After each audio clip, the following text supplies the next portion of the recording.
because negative comments are just part of a business. They just really are. Well, hello, friends. Welcome back to the podcast. I am back from goodness. I had 8 days where we were at our house in Florida at Bougie on the Beach.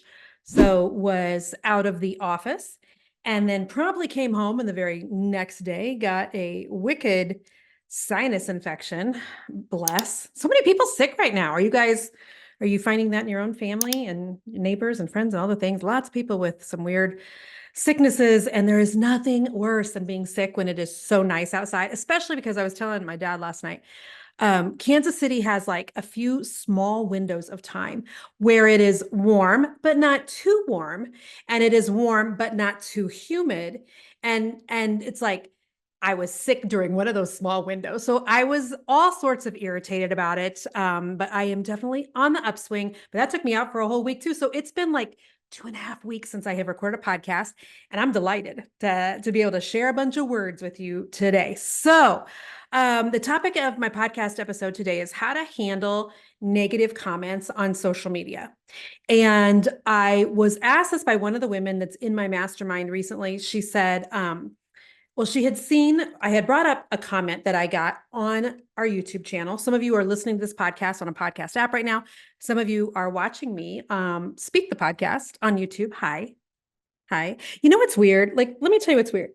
Like, I was telling somebody the other day, okay, this is a little rabbit trail, but I am a super visual person. That's why my background was, really creative. I owned a painting company. I did decorative painting for years. So I love decor. I love, if you can see my outfit today, I love bling, bling, bling and all the things. All right. So because I'm a visual person, if given the option of just to listen to a podcast on, one of the podcast apps, or if to watch it on YouTube, 100% of the time I'm watching it on YouTube. And I think it's super interesting because our listenership, is that a word? Our listenership is really unbalanced in that the majority of people still listen to it and not as many watch it. And it's fascinating to me because like I would think that the majority of my audience is going to be people that are very visual as well, a lot of creative brains and things that are in my coaching groups and in my audience. And so I just think that that's interesting. Okay. Anyhow, what the heck was my point? Oh, okay. So I'm in my mastermind, and I had been talking about I had done a podcast episode with Christy Wright in the last month to 2 months. By the way, I saw that podcast episode has been watched on YouTube right now over 15,000 times, which for us is huge because again, we just don't have a ton of people watching the podcast on YouTube. So if you have not seen it yet, you can go to YouTube and type in Jennifer Allwood podcast, Christy Wright or something like that. You'll come up. Okay. Great podcast about her leaving Ramsey Corporation. We did a lot of talking about us both having very chaotic creative brains, both of us raising children who have ADHD and or on the spectrum. So great conversation. And so on that podcast, one of us mentioned the Enneagram. Now listen, I have really strong opinions about people's strong opinions about things like the Enneagram test. Okay. If you are not someone who enjoys the Enneagram, or if you think that it came from the pit of hell, then avoid it at all costs. All right. Let's get that out there. But for me, I feel like I can eat the meat and spit out the bones. Okay. I can take something out of it and I can, ignore the rest. And people are like, oh, but it has sacrilegious roots or demonic roots. And I'm like, half of us have no idea when we walk into stores, when we walk into establishments, when we buy things from people, like, did it come from somebody that was, demonic and into witchcraft or what? Like, we don't need to be afraid of things. Okay. Can I just say that? We don't need to be afraid of things. We also need to have a level of maturity. But if you have a sincere conviction against the Enneagram, like, follow that in the name of Jesus. Okay. I, however, don't. And so the Bible says, if, we feel like it's okay to eat meat, eat meat. If you feel like you shouldn't eat meat, don't eat meat. Okay. Well, I'm a meat eater. All right. Let's just get that out there. So I or Christy, one of the two of us mentioned the Enneagram on that podcast. And so someone precious, I'm sure, and well-meaning, I'm sure also, just made a comment as soon as I heard the Enneagram word, then I was out. I don't need to listen any further. And that just like, I let it sit for a day or so, I think, if I remember correctly. And then I was like, you know what? Now I got to say something. So I was bringing up in my mastermind Oh, you know what? It was in a private conversation with just one of our mastermind members on Voxer. It's all coming back to me now. It was before sinus infection, before vacation. And so I told her normally I'm bigger than that and I'll just take that what I think is the high road and I just won't comment. There's just no need to.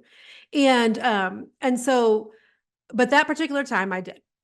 And so we were talking about that. And then I was also telling some of the women that are in the mastermind that I had a video go viral. And that, by the way, wasn't a super negative comment, but just negative enough that it ate at me a little bit. You know, it just kind of got under my skin. And then I went about my life. It's not like I was consumed by it, but it was annoying to me.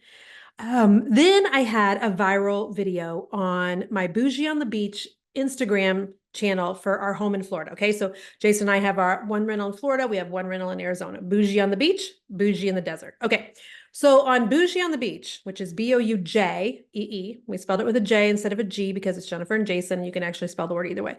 So on Bougie on the Beach, I had posted this video of what rip tides or rip currents are and how I had seen them just once from the balcony of our condo in Florida because it's on the water, it's on the ocean. And I had filmed like this video for Jason and the kids. It was in the middle of January this year. I'm standing on our deck and I see rip currents for the very first time. And I'm like, oh my gosh, I've always heard about rip currents. I've heard how they'll, take people and they'll pull you out into the ocean. I know like our pastor's been pulled out before by a rip current. They're very scary. People die, every year in Florida from rip currents and California, from what I understand. And so anyway, I just took this really fast video and I was like, family, listen, see these rip currents? This is where they're at. It's where there's no, waves, and be careful of those and promise mom you won't get in, blah, blah, blah. Well, I uploaded it to my Bougie on the Beach Instagram channel, which again is for us to rent out our Airbnb. And it went viral. And by viral, I mean the last time I checked, which was last week, we were at 4 million views and I had gotten over 4,500 new followers on that Instagram account. So like, yay God, right? Like that's amazing. However, when you have that much attention on anything, oh, and then Good Morning America picked it up. Good Morning America. I got a text. Listen, this is weird. Should I get off on another rabbit trail or not? Okay, Lord, help me bring the conversation back though. So I get a text from somebody who claims he works for Good Morning America, and he addresses me on my personal phone number by name, and I'm like, whoa, whoa, whoa, whoa, Peter. Peter was his name. I'm like, how did you get my personal phone number? And apparently it's not that hard. And apparently, and I'm like, how did you even know that like I was the creator of the Bougie on the Beach Instagram? Anyhow, they did play 2 seconds of that viral video. And so there you go. I've had my 2 seconds of fame. Okay.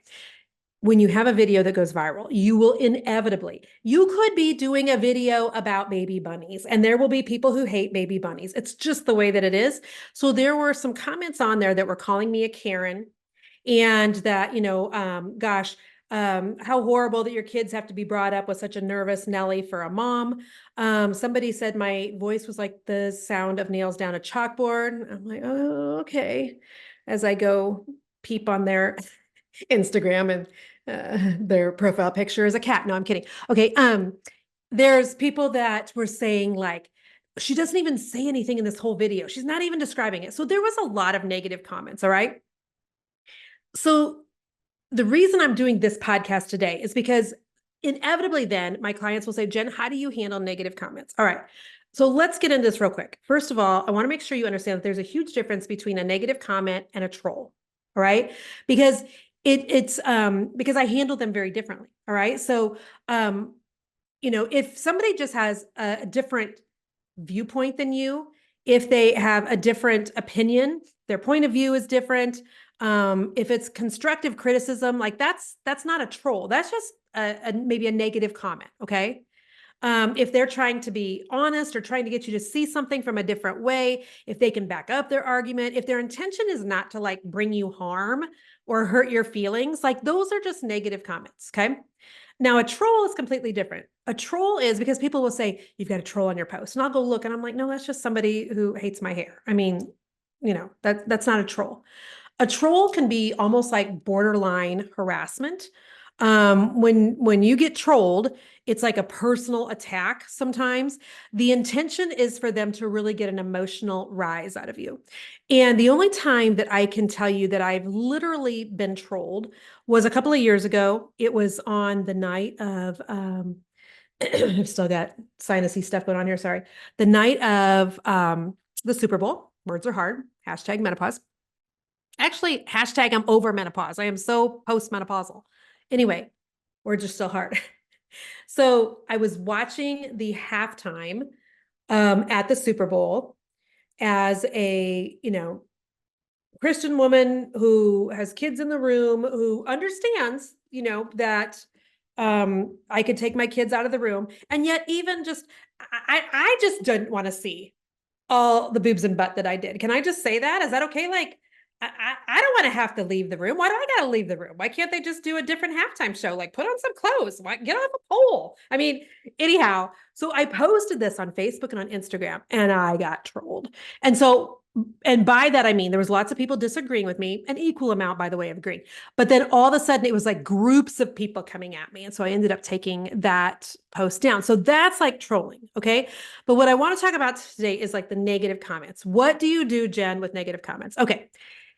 Let me remind you, first of all, that anytime you can get any interaction on something on social media, whether good or bad, it's like that whole saying of any publicity is good publicity. So whether it's a good comment or a bad comment, comments are good. And in case you haven't noticed lately, like it's just getting harder and harder to get people to even comment on anything on social media. Okay.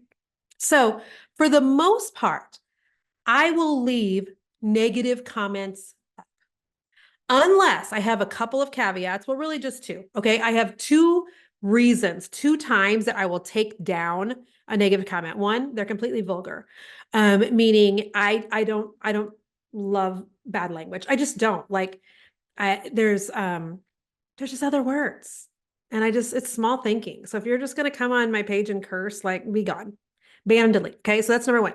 Number two, if it's something against my husband or children, I draw the line there. You hate my hair? That's fine. My voice is like nails down a chalkboard. Totally fine too. You don't like anything about me, my opinion, my house, my kids. Well, not my kids. I draw the line there. But any of those things like that to me is not a deal breaker. But you go after my husband or children and we've got an issue. Okay. So those are the times I would take something down and then I would ban and delete someone. All right. So inevitably then I'll get asked by people, okay, so if you're going to leave the comments up, should you respond? And they'll want to know, like, what would I do? Like okay, so if you're in my mastermind, you have direct access to myself and to the girls on my team for Voxer access 4 days a week.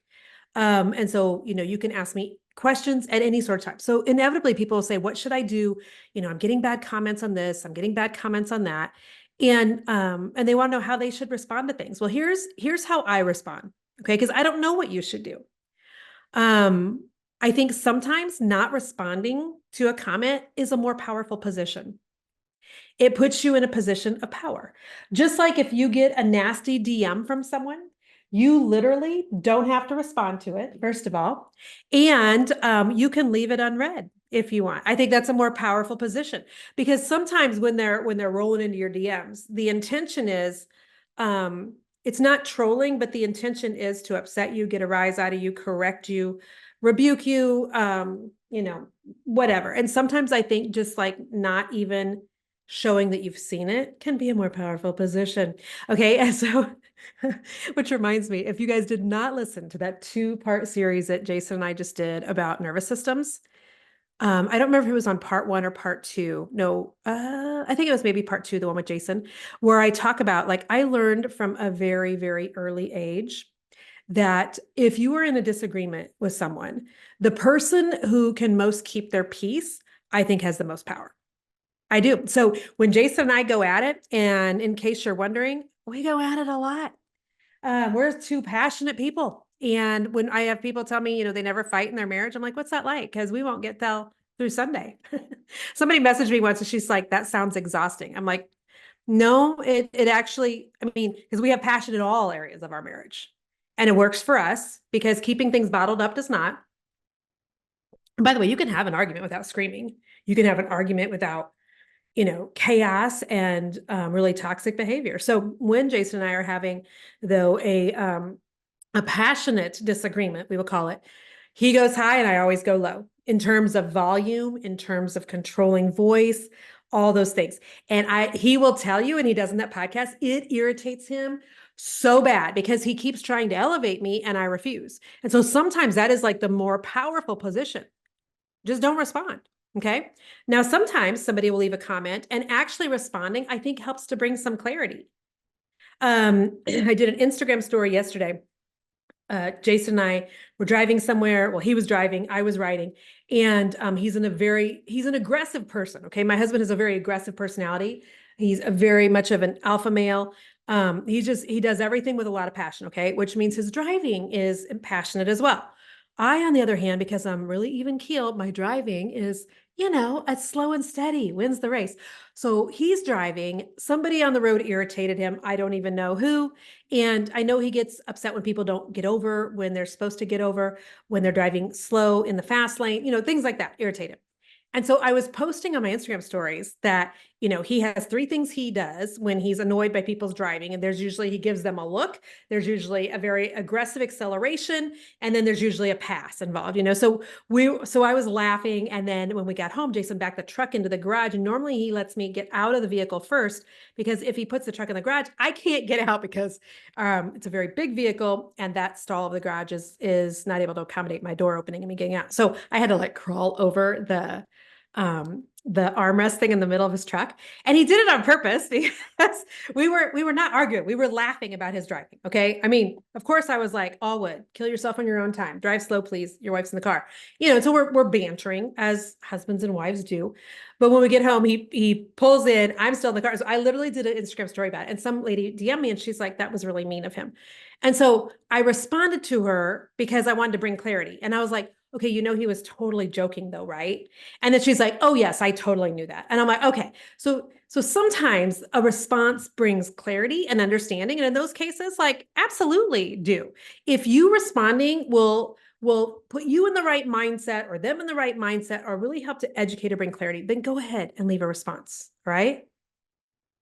And another thing that I should say is that like, at the beginning of this podcast, I was telling you, I had somebody say something on Christy and my YouTube video, and it was kind of eating at me. And if you already know that you have posted something on social that people have big feelings about, or they have big opinions about, or there's just a lot of comments coming your way, sometimes I think it's wisdom to only be looking at, monitoring, responding to, reading those comments. It's wisdom to only do that when I'm in like the right mindset, and I'm not feeling spicy and I'm not feeling feisty. And that requires a lot of like just, knowledge about your own behavior and how you act in certain instances. It's like when I'm hungry, I don't go get groceries. First of all, I hate getting groceries and I try never to have to go. And I had to go last week, but I didn't have to. But I opted to go with my husband to the grocery store. I personally hate spending money on food. Can I just say that? Like I love to eat food, but I hate to spend money on food.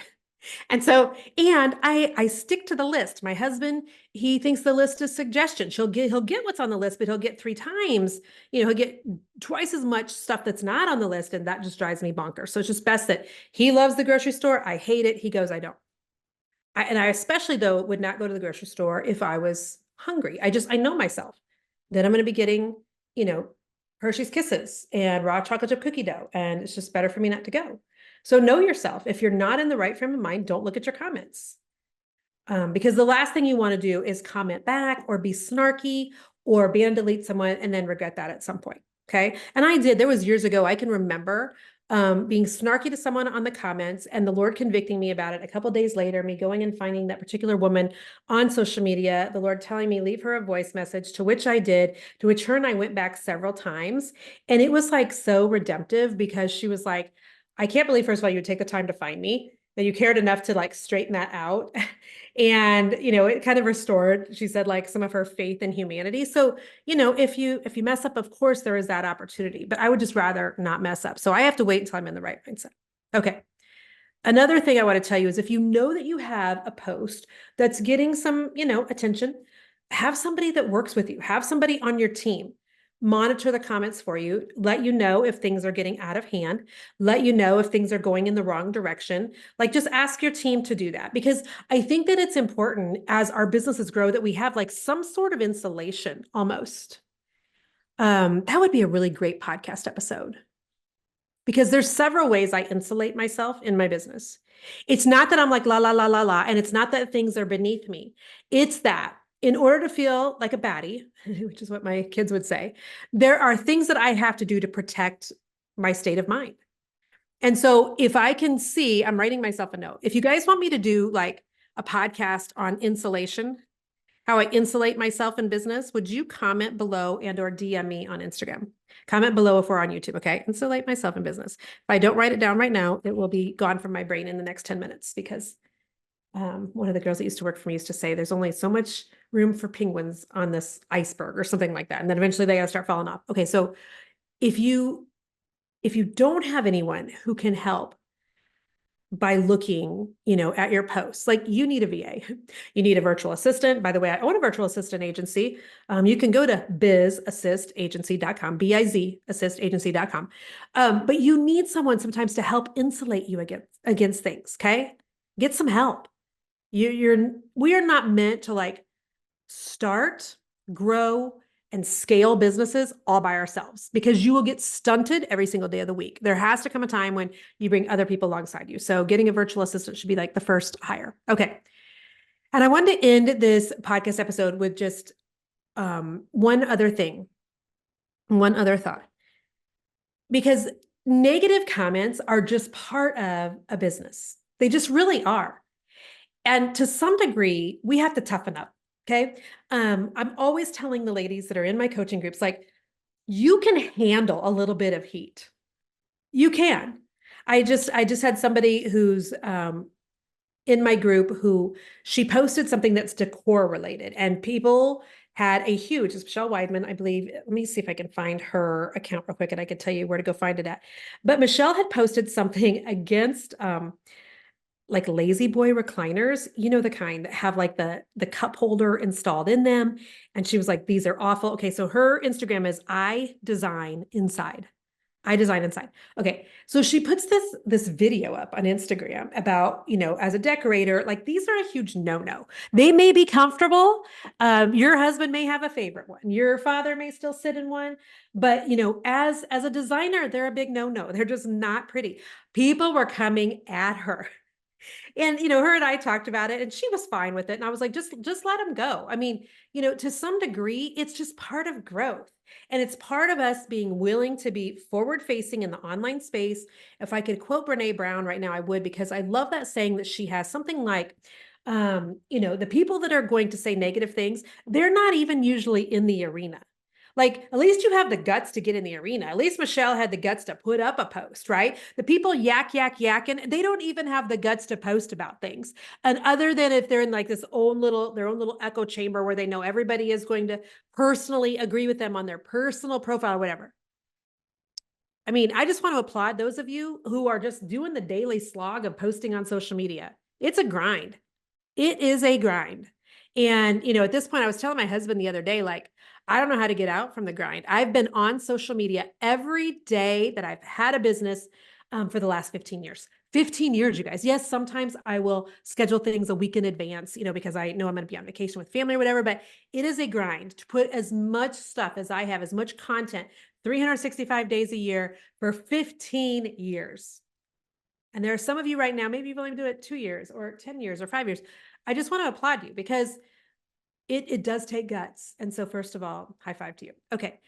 But back to what I was saying, I think we need to not come to expect it, but just also like come to expect it. It's part of growth and you're going to be okay.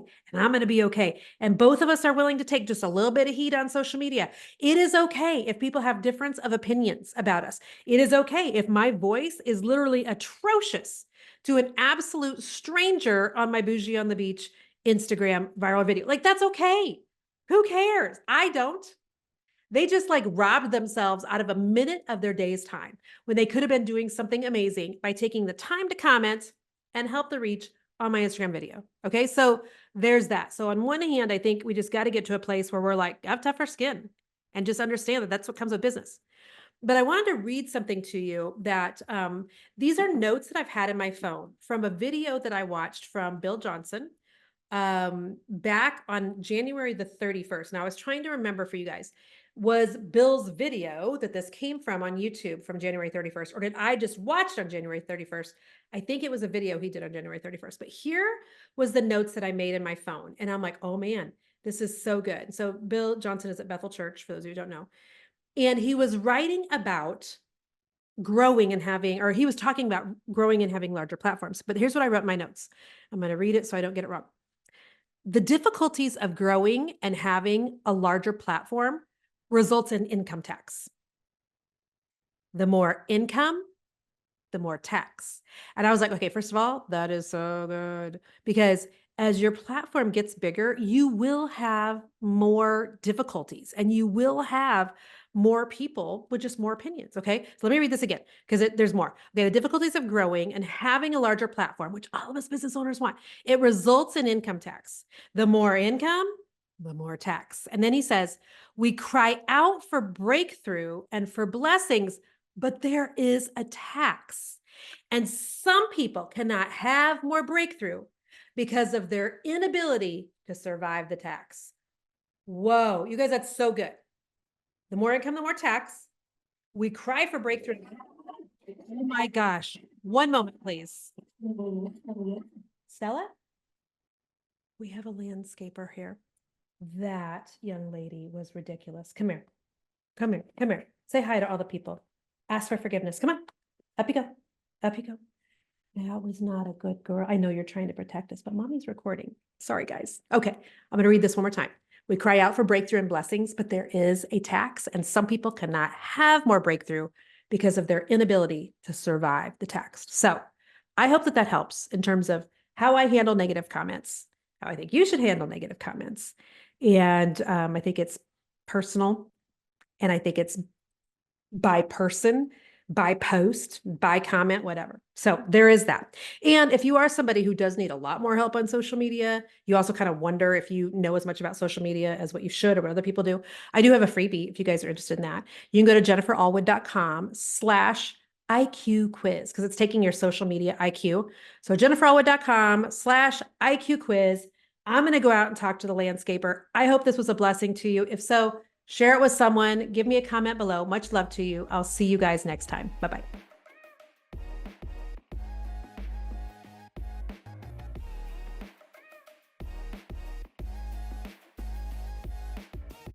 Oh my goodness, Stella. Good girl. Come here. That was loud. Stella, come here. Say hi to all the peoples. Easton's going to have to take that out. Come here. Up you go. Yeah. Say hi. Say hi.